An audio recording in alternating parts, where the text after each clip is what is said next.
مفتی مبشر احمد ربانی Islamic scholar. ایک سوال یہ ہے کہ کیا ان حالات میں گھروں میں اعتکاف بیٹھ سکتے ہیں؟ تو یاد رکھیے کہ اعتکاف گھر میں نہیں ہوتا، اعتکاف کا محل اور مقام مسجد ہے۔ وَلَا تُبَاشِرُوهُنَّ وَأَنْتُمْ عَاكِفُونَ فِي الْمَسَاجِدِ۔ اللہ پاک نے فرمایا کہ تم عورتوں سے مباشرت نہ کرو اس حال میں کہ تم مسجدوں میں اعتکاف بیٹھنے والے ہو۔ تو قرآن نے اعتکاف کا محل مسجد بتایا ہے۔ اس کو یوں سمجھ لیں کہ جس طرح طواف کا محل کعبہ ہے، کعبے کے سوا دنیا میں کہیں طواف نہیں ہوگا کیونکہ اس کا محل اور مقام وہ ہے، تو اسی طرح ہی اعتکاف کا محل قرآن اور سنت نے مسجد بتایا۔ بخاری شریف میں حدیث ہے، نبی صلی اللہ علیہ وسلم مسجد میں اعتکاف بیٹھتے تھے، آپ کے بعد آپ کے ازواج مطہرات نے اعتکاف کیا تو صحابہ اعتکاف مسجد میں بیٹھتے تھے۔ گھروں میں کوئی اعتکاف کہیں بھی ثابت نہیں ہے۔ تو اعتکاف کا محل مسجد ہے، لہذا مسجد میں ہی اعتکاف ہوگا۔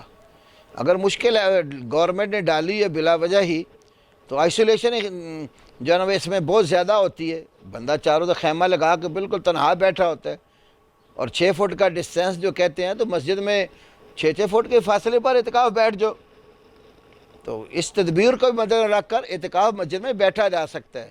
بعض شر پسند عناصر کھٹمل قسم کے لوگ وہ خواہ مخواہ آ کر مساجد میں اہل سنہ کو، اہل الحدیث کو پریشان کرنے کی کوشش کرتے ہیں اور بلا وجہ ہی آ جاتے ہیں یہ اعتکاف نہیں ہوگا۔ بھئی اعتکاف کیوں نہیں ہوگا؟ اعتکاف اللہ کی عبادت ہے، اور عبادت سے کوئی دنیا کی طاقت کسی کو روک نہیں سکتی۔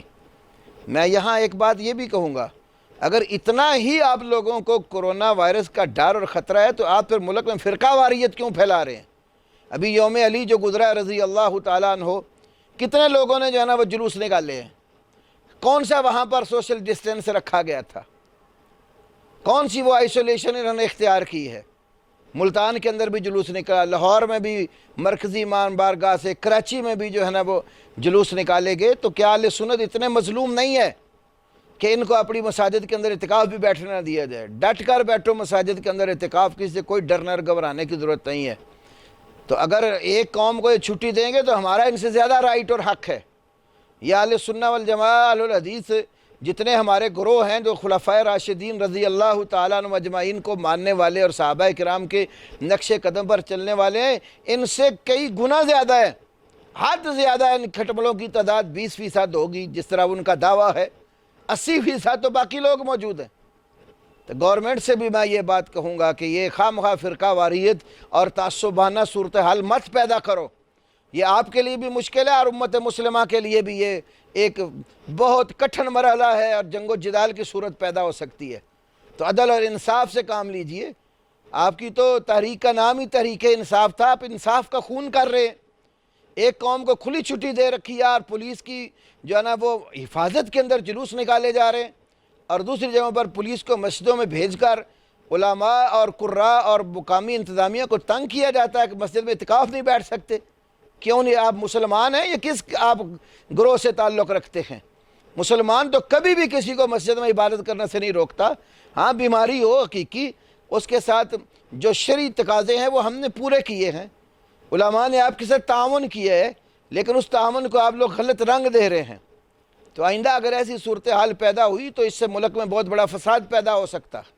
اہل سنہ اہل الحدیث کے جمعے بھی انشاءاللہ تعالی صحیح سنت کے مطابق ہوں گے، اور عید الفطر کا خطبہ بھی اور نماز بھی انشاءاللہ سنت رسول صلی اللہ علیہ وسلم کے مطابق ادا کی جائے گی۔ ہاں جو احتیاطی تدابیر ہیں اس کا ہم میں سے کوئی بھی منکر نہیں ہے، باقاعدہ ماسک استعمال کیے جائیں، جو احتیاطی تدابیر ہے، سینیٹائزر جو ہے وہ استعمال کریں، جراثیم کش ادویات لگائیں، مسجدوں کی صفائی ستھرائی رکھیں۔ یہ تو ہمارے نبی پاک صلی اللہ علیہ وسلم کا حکم ہے۔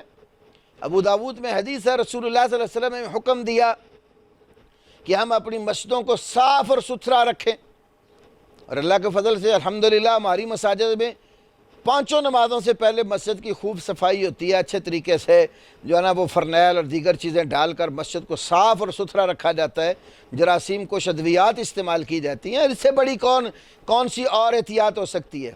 آفت اور مصیبت اللہ کی طرف سے آتی ہے اور اللہ کی طرف سے دور ہوتی ہے۔ جو وبا ہوتی ہے ہمیشہ اللہ کی طرف سے آتی ہے۔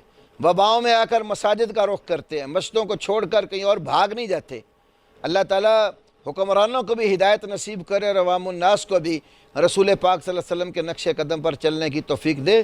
تو اعتکاف مساجد میں بیٹھو، اور جو خیمے وغیرہ جب لگ جاتے ہیں تو اس سے بڑی آئسولیشن اور تنہائی اور دوسرے سے جدائی اور علیحدہ اور احتیاط کیا ہو سکتی ہے۔ اللہ تعالی ہمیں صحیح معنوں میں عبادات کو سر انجام دینے کی توفیق عطا فرمائے، اور اللہ رب العالمین ہم مسلمانوں کے حال پر رحم کرے، اور ملک دشمن عناصر اور شیطان قسم کے لوگ جو اسلام دشمن عناصر ہیں، اللہ ان سے تمام مسلمانوں کو بچائے، اور ہمارے ملک پاکستان کی خصوصاً اور باقی بلاد اسلامیہ کے عموماً اللہ پاک حفاظت فرمائے۔ آخر دعوانا الحمدللہ رب العالمین۔